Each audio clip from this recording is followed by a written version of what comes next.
Getting to know the DominoE architecture is quite good starting point to know, I would say, the domain. It gives you a framework to start. In the case of Domino, the idea is to be a little bit horizontal.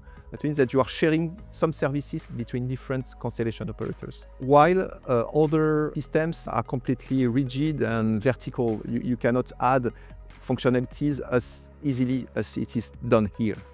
It can have really a profound impact on how companies collaborate together and the value that is brought in the end to end customers.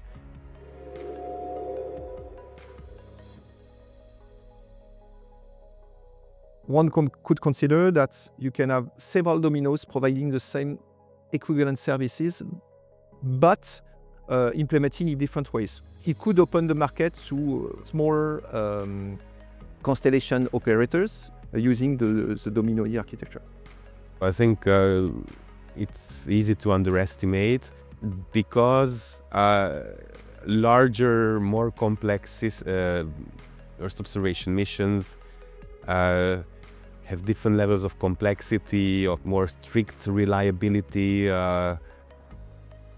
requirements on them, and it would have been much more difficult for the small players to compete on that.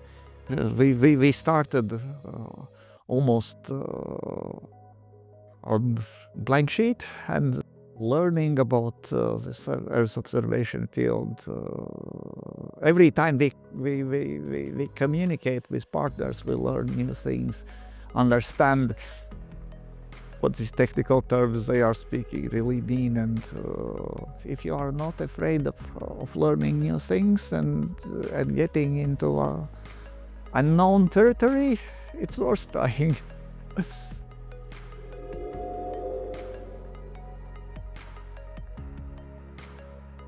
We see that some clients around the world, many clients are kind of emancipating in the sense that they want to do things, more and more things in their countries, but they cannot always do everything themselves.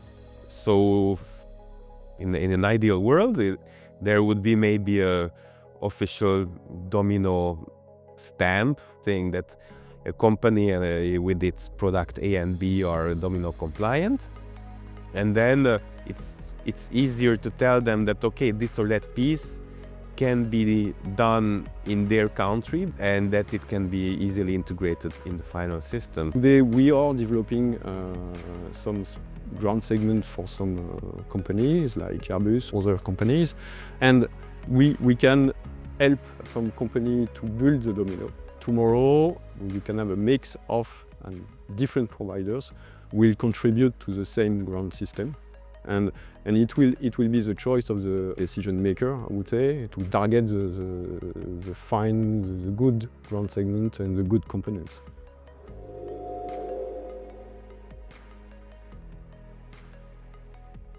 If you want to even extend your functionalities to other kind of missions, other kind of sensors, you need to develop. You can develop new dominos and plug them to the existing ones. I think the target of this open architecture, I would say, is to allow different players to provide dominos, but we could have also some new space target where the customer will ask for budget constraints, and we will be able to adapt maybe by providing some more simple domino. From the system integrator perspective, it's much easier to go pick and choose the best product for one domino and get the best of all worlds and put them together more easily. This is the growing industry, and you do not have, I would say, for various, applications, very established solutions.